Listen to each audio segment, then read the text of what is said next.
My dad sourced this old railway bunkhouse a couple decades ago. The kind the crew or engineers would have used as their home away from home while working on the railways. My dad used it for storage for a while, then converted half of it into a rather rustic spot for a guest to spend the night. Since I've decided this is where I want to spend my summers, I've made the inside even more livable, even adding a couch and a desk so I can get work done while I'm there. Gentrification, my dad says.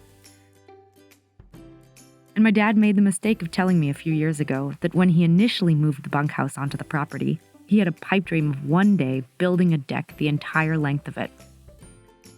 And we made it happen this summer. Before we started on the porch, the cabin needed releveling since it had been settling in place for over a decade. We made a water level from an old hose, which would have worked had the hose not had a leak in it. My dad taught me how to use some old surveyor equipment he had. Likely a garage sale find, but I'm not entirely sure. I tend not to question him anymore when he pulls these things out. Leveling the cabin took nearly a week. My sister had come up to help build the deck and spent most of the time prepping for the deck to be built. She became very well versed in using a jack. In fact, a word to the wise, leveling anything takes ages. Plan accordingly. And the bigger the item, the harder it is. 2-foot concrete pads are tricky, but a 30-foot deck? That's just shy of 10 meters for my metric friends. That took forever.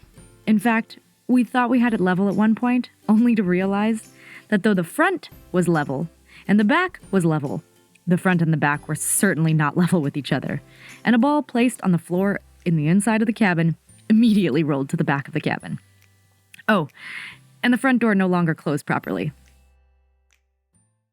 So, more jacking up of the cabin, more buckets of sand, more gravel, more levering up huge concrete pads, rinse, repeat.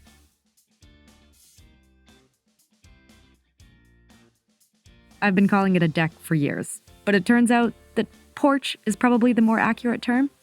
I looked it up. Decks are often on the back of a building and uncovered, while porches are on the front of a building and usually have a roof. Forgive me if I use these words interchangeably.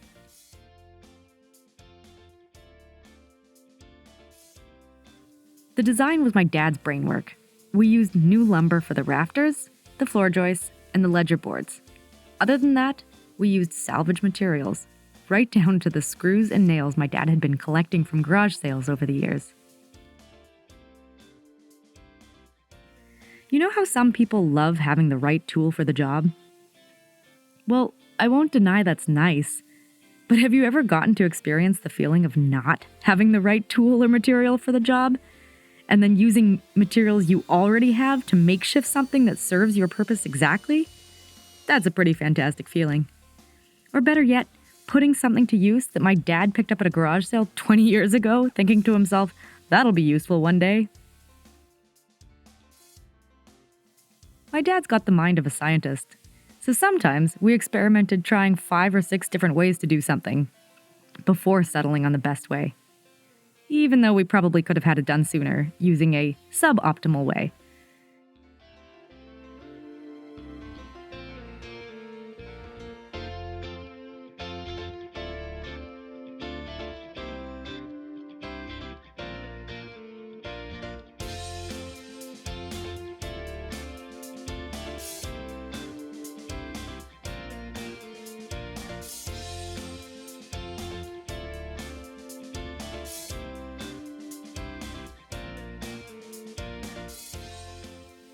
Every step of the way, there were things that required problem solving, or extra steps because we weren't using brand new materials.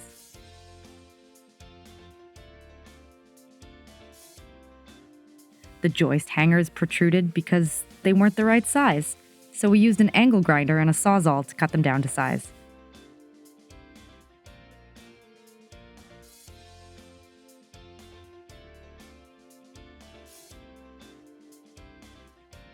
The corrugated roof panels hadn't been stored very well in their past life, so I ended up needing to pressure wash off all the old paint, sand off all the rust, and repaint both sides before they started their new life on the porch roof. And the roof itself? How does one tie in a corrugated roof into a shingled roof? And make sure that the snow melt doesn't seep in anywhere over the winter. We've got a few solar panels and some batteries to power some of the basics at the property, but the batteries are old and don't store a lot of power anymore. This meant that the majority of my days started with a few hours at my desk doing my regular photo and video work on my computer while the sun was out. And then when it dipped behind the trees in the afternoon, I'd shut my laptop down, grab my camera, and pick up whichever task I had left off on the previous day.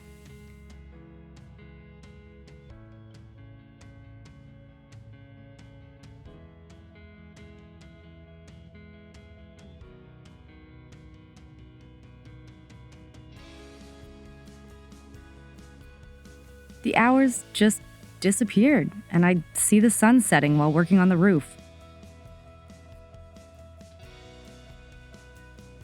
Sometimes even finishing up the evening by headlamp. But in general, it's kind of neat that the power tools were charged by sunlight. Every now and then we'd bring out the generator for the power-hungry tools, or if there hadn't been enough sun for a few days, either due to rain or the thick wildfire smoke.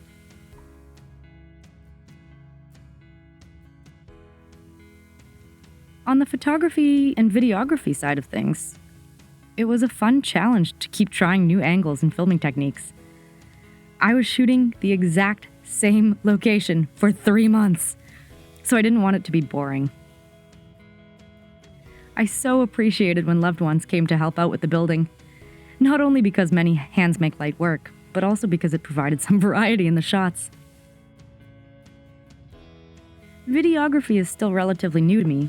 I'm still learning a lot, and even then, I'm usually the one behind the camera, not in front of it.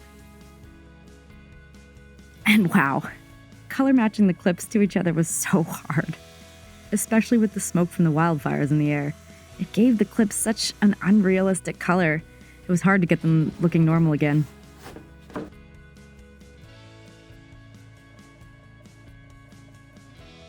I did really enjoy seeing the seasons change throughout the months of building and filming.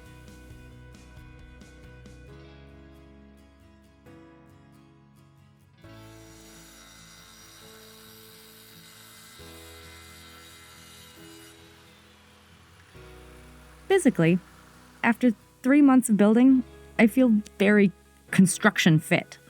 My balance is great after so much time climbing ladders and being on the roof. My upper body is strong from lifting and adjusting lumber and metal roofing panels. My grip strength feels a little Hulk-like at the moment, too. I noticed my hands had gotten bigger while washing the dishes because I could no longer fit my hand inside the teapot to clean it out. By the end of the summer, I'd wake up daily with numb hands and stiff fingers that would gradually come back to life as I started working again for the day. I don't think I could have continued much longer, though, as the autumn chill set in and my dexterity suffered.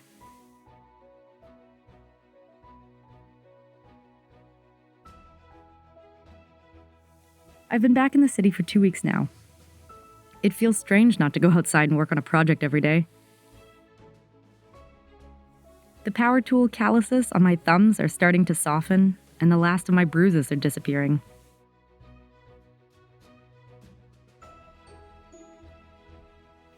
We wrapped up the porch construction just before closing everything down for the winter. You can't stay there in the winter. Well, you could, but you'd freeze. Or go through an entire forest worth of wood heating the cabin. So the test will be if the porch doesn't collapse over the winter under the weight of the snow. I guess we'll find out in the spring.